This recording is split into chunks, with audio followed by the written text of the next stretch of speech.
the Gamer Untamed, and I know my face looks kind of dolled up, but ish. I'm going to a party, so I still figured I should put this video out because tomorrow I'll just be like, yeah, no. So I have to do it today, and I have to do it right now. So I don't really have to do it right now, but why not? So this video is regarding my Beyond Two Souls review, and the game I finished a couple days ago, and honestly, it blew my freaking mind. It is so good. I was at school and I was telling my friends, I'm like, oh my god, it's so good, because they like PS3 exclusive games too. So yay. I don't know. Obviously, there are some negatives that weigh down the positives, but the positives thankfully outweigh the negatives. One of those positive parts of this game is the amazing performance delivered by Ellen Page and William Dafoe, who not only voice acted their entire monologues for obviously Jodie and Nathan, they also acted out, as in motion capture acted it out, every detail and every movement their characters made in the game, which is fantastic.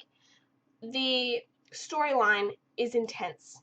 So intense that the choices you make really do have a way on the game and how it continues and how the ending will be, in a sense. The next-gen graphics are flawless. I have no faults with the graphics. I mean, there are a few tiny tweaks, but it's perfect. Like, Heavy Rain was amazing and obviously had some really bad small textures, but that was definitely improved on here, considering it is made for PS3 and PS4. But there are some cons that really bugged me. Not so much that it would, like, just down my whole experience of the game, but there were cons like the game was pretty linear. I mean, you could go into invisible walls, not really, but it would turn the camera around, and then you'd have to go back the way you came. So the camera's crap as well. The camera's just in general crap. And the storyline is sort of jumpy, which I didn't mind, but I would have liked it if it was consistent, because then it would have made so much more sense by the end, and I wouldn't have to be like, wait a minute, piece it together in my own head, because I'm lazy. But that's what you do in these kind of games. So let's get into the review, properly into the review, so that I can then go and eat my dinner and have fun. Not really, this is fun too. Yeah. So from the man behind Heavy Rain, David Cage now brings you Quantic Dream's next amazing video game, Beyond Two Souls. Now, what can I say Beyond Two Souls about it? It progresses more like a movie than it does a game. And that flows so well. I mean, everything is so high quality. The amazing performances by Phenomenon's Ellen Page and William Dafoe are incredible. I mean, if they cast any other actor and actress, it would not be right. I could not see any other actor or actress in these roles as Jodie and Nathan. It would just be and make no sense at all. Quantic Dream is known for their interactive storytelling, and I think that, personally, it fits these kind of games perfectly. I mean, a lot of people probably won't like the interactive side of these games because they're more about letting you relax and sit back and let you watch a movie more than being incredibly involved in what's going on, even though you technically are, because you're making actions such as drying yourself when you get out of the shower. The game is an emotional roller coaster as well as a moral one. So even though the gameplay isn't a strong point, the story never fails at keeping you hooked, which is fantastic, because I know if you have a really bad story, it's gonna go way downhill, because the gameplay isn't as important in a game like this, because it's not what hooks you in the most. So you play as Jodie, a girl who ever since she was born has been linked to an entity named Aiden, some kind of spiritual, ghostly figure that's been attached to her ever since she was born, and has stayed at Jodie's side throughout the whole part of the game. That's a really bad word to use, but what are you going to do? Without dwelling too much on the plot, because I don't want to give away spoilers, because in this game, you kind of want to be surprised at every turn, and you don't really want to know what's happening, because it's nice to figure out, be like, Holy mother of... Yeah. But, you know, it's good. So we don't want this too spoilery. But along with taking on the role of Jodie and, you know, being whoever she is, you can take on the role of Aiden. So you can drift through walls and possess random people and create havoc everywhere, such as blowing up bottles. Why not?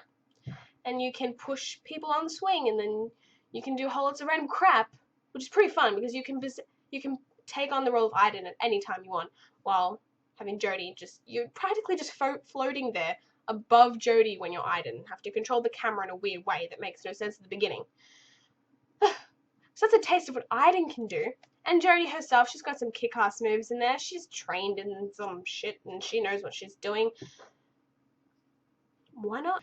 As you play with Jodie and Aiden, you progress through Jodie's childhood. Not technically in the correct order, but you do go from childhood to adulthood. So you might start off as an adult and go back to being a baby or kid, toddler, then go to being a teenager, then toddler, then adult, then toddler, then adult, then you do some random crap, and you basically cover everything in a very strange way, but it makes it work well in this situation. So you get to see Aiden and Jodie grow as a pair. They have fights like they're brother and sister. It's crazy, like they fight like they're family. But then of course you see how close they are in some of the scenes. Now this isn't a very spoilery scene, it's not. For example, when Aiden pushes Jodie on a swing, you see that relationship and how they're so friendly together, and how they're not, it's not like Aiden is an enemy to her, he's her protector. So you get to learn about them as a pair, and I really reckon, I don't know why my voice sounds really retarded because I got hay fever, but whatever. I reckon that this game, aside from The Last of Us, is probably the best game I've played all year. Definitely. I mean, there's not many games where you witness a story that's being told the way this is, considering that it's so interactive. I mean, you're not as immersed in it, but you're always connected, which is great, which is I really like about this kind of games. I loved Heavy Rain, even though it was all quick time events. This, not so much. It's more bullet time, which I will touch on a bit later. So there was unlike many people, I actually did enjoy the jumping. I mean, I know it was a bit annoying to get used to, and you're like, wait a minute, huh? And you get really confused, and by the end you're like piecing the pieces together. But if it was in order, it would probably be more boring, because you would legit be watching a movie from start to finish. Here you get to experience different points in Jodie's life that are more, they're there for a reason, and they put them after a specific event for a reason, so it works fine. So I don't know what these people's problems are. I didn't like it at the beginning, but it grew on me, so just let it grow on you and calm down. The characters are three-dimensional characters. They're fleshed out even when they seem like they're not. Even the most basic of characters that aren't even in the game for very long are extremely fleshed out, and you know that they have a story to tell, which is fantastic. And I love when character development is so intense and fleshed out and it's there. Because when it's not, it's so boring. Like, if you think about it, Kingdoms of Amalur, the character in that was... Jodie makes relationships with all of the characters in this game. So there are obviously different characters such as children. She makes friends with anybody. Her relationship with Aiden grows. Her relationship with Nathan grows. Her relationship between all the different people she meets in this game grows, and you can see it. You can see it because even in each sort of chapter, when she meets someone new or she goes back to meeting someone old, what it does is... oh, my camera just went really weird. What it does is makes this connection that Jodie's known them for a long time, because it's going from back and forth. And you get to see how when she's older, her relationship with people change. And when she's little, it's also very different, because she's little and people are treating her like she's fragile and doesn't break. So, in all honesty, Two Souls is a supernatural drama thriller that is always compelling, keeps you on your toes. I don't even know what I can say about this story, because the story is so amazing, and if I spoil anything else, I'll probably cry. But I think we should touch on the gameplay and the graphics, because I think the graphics are immaculate. Immaculate. I've never used that word. They're immaculate. I have never seen a more beautiful game. Well, that's not true, but on the PS3, I've never seen a more beautiful game. Specifically because if that was put on PC, oh my god, would the controls, not the controls, would the graphics be above perfect? I mean, on my TV, the graphics aren't obviously the best, but on everything else that you'll see it on, whew, they look like better than a movie graphics. I would watch not Heavy Rain, Beyond Two Souls over and over again, even though the cutscenes are 6 hours in total, because I looked it up, and there's like 3 parts to it. There's 3 2-hour parts, pretty much. So like just above 6 hours of cutscenes that are important. Holy shite! And then you've got the gameplay mixed in there. Holy shite! I mean, obviously the gameplay isn't really that much. It's more cutscenes, so I would say the game is around 10 hours long, maybe 14 or something. But the cutscenes do take up more part of the game because they're interactive cutscenes. That's not even related. Anyway, as I already said, Jodie is captured, voice and movement-wise, by Ellen Page, who was an amazing actor, and can I say she did a very good job in Juno? She was in that, right? She was? Yeah, she was. She's fantastic. The graphics are like freaking skillage. That's not even a word, but they're just crazy good. I've got Beyond Two Souls as my desktop background right now because they're so good. The graphics really can compete with The Last of Us, and I'm struggling to pick which is better in games as well, between The Last of Us and Beyond Two Souls. I think The Last of Us just wins because it made me cry more than Beyond Two Souls did. Strange. It did.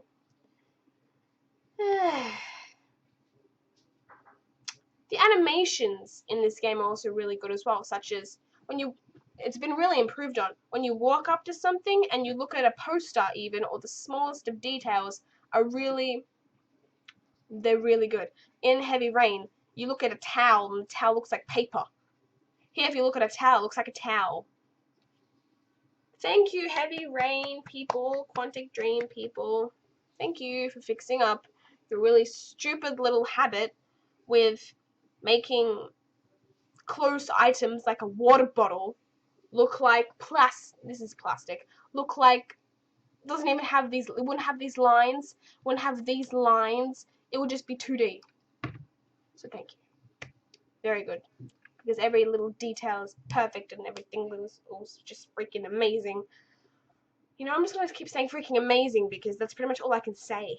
Okay, so the controls are kind of weird in the sense that it's more for the passive player than it is for anything else.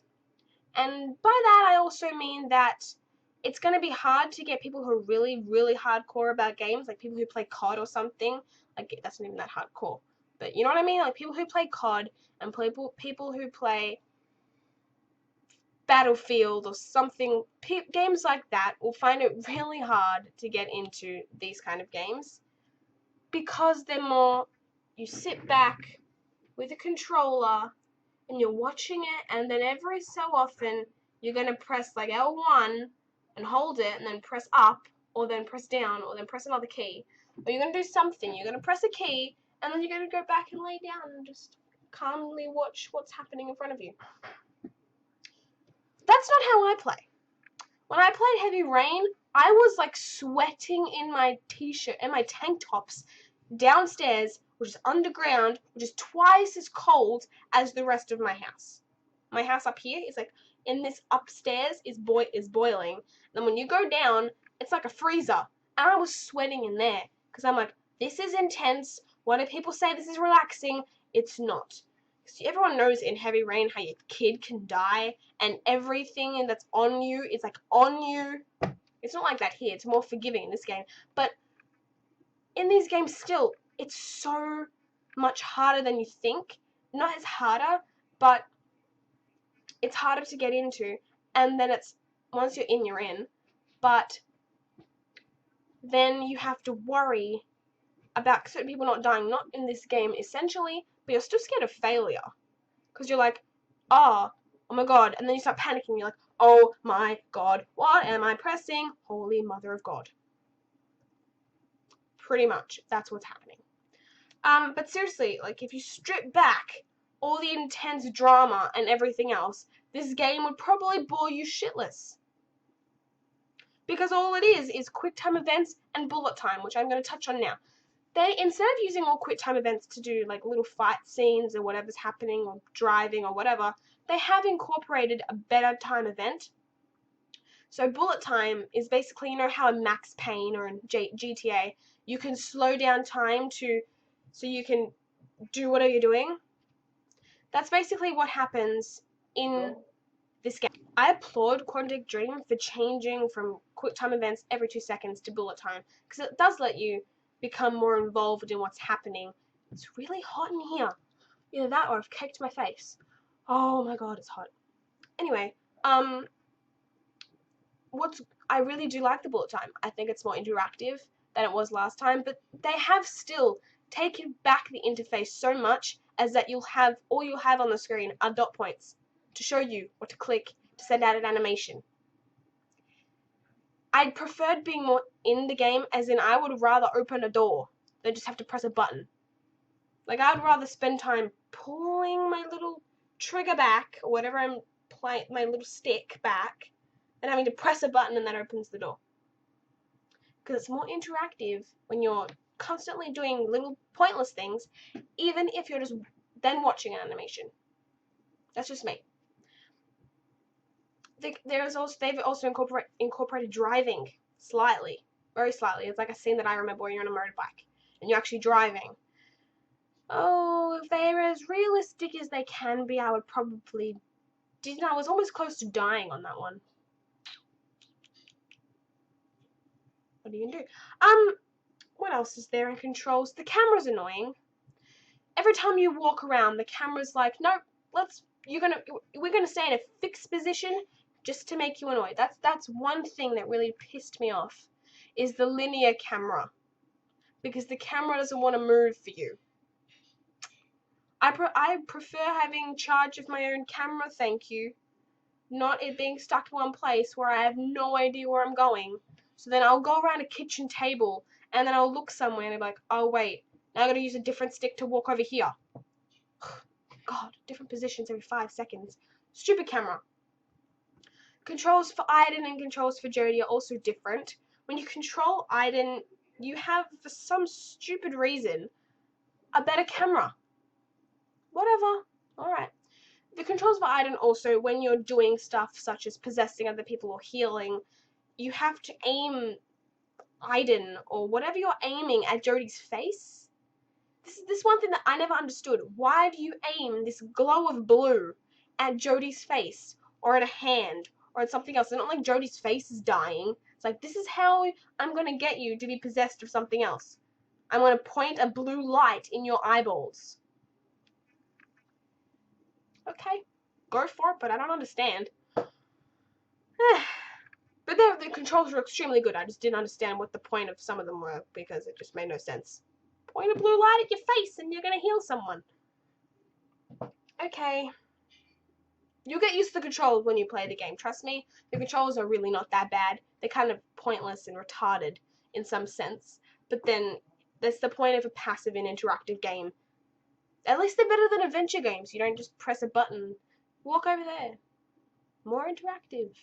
That's the point. By the end of the game, I didn't really have a whole lot of issues with it. I mean, it was more that the camera really ticked me off and the linear-based environment was kind of annoying. Even though they tried to make it less linear than it was last time.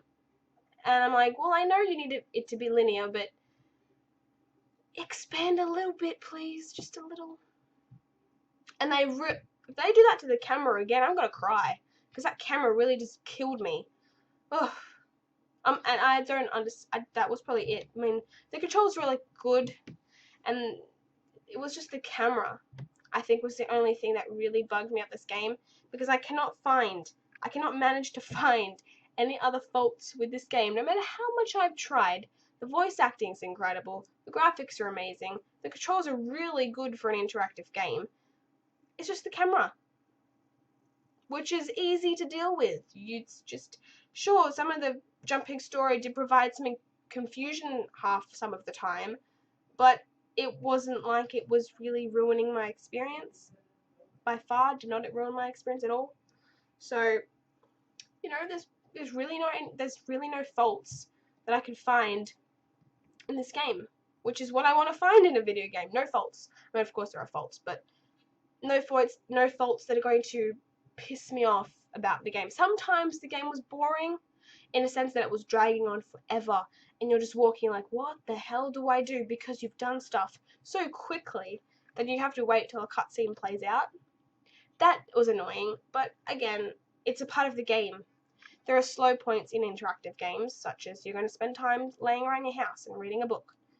It happens. That's what you do. It's like real life. You're not going to spend forever getting chased around by bullets and monkeys.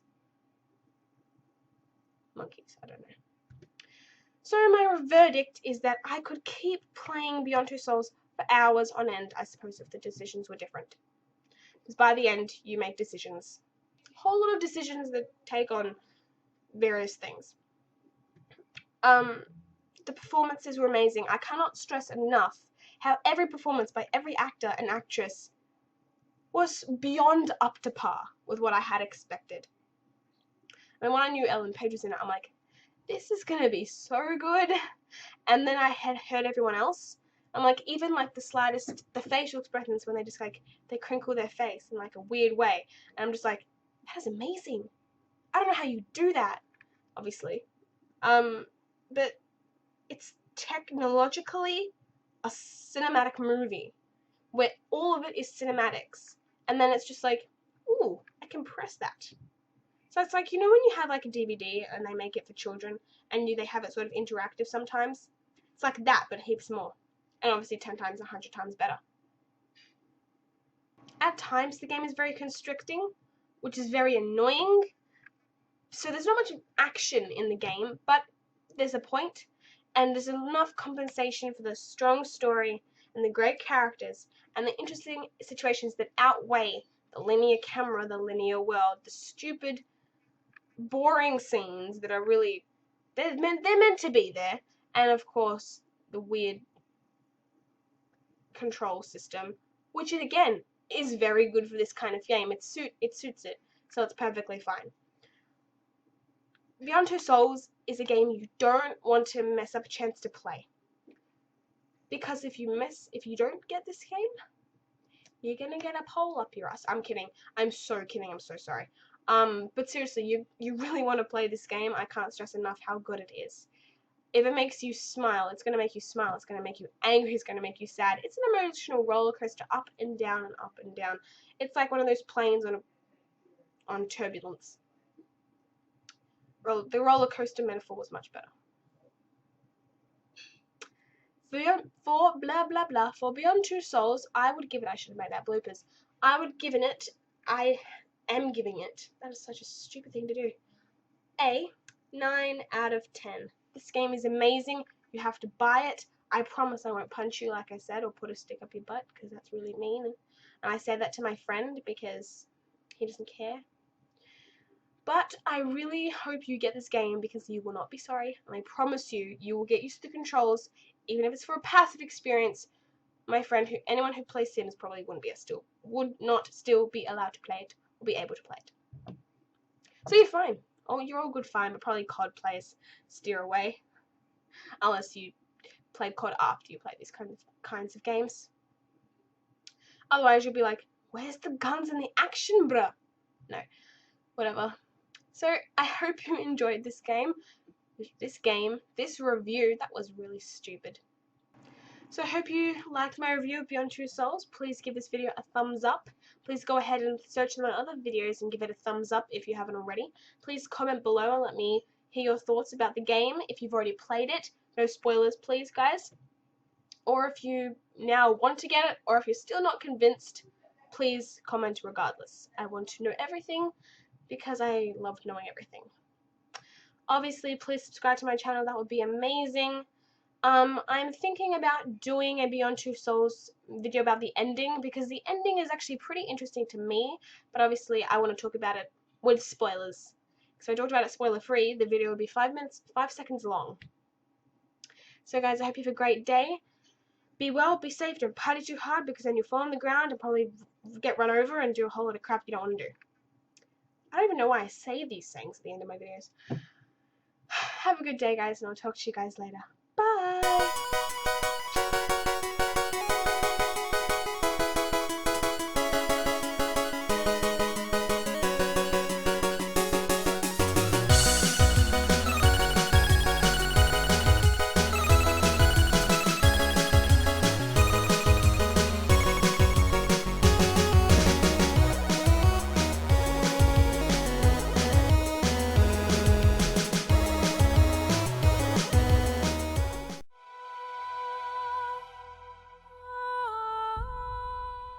The voice acting isn't just voice acting. The entire script, the monologue, everything about it has been acted out by the two main stars, Ellen Page and William Dafoe, who've done amazing who've done a blah blah blah blah blah. I didn't do that again. Every character was. That's just taking place instead of my swearing. We don't really want that, because a girl swearing is apparently really hot, but... Now that was weird. That was so weird, Corinne. Wow. That was not even normal.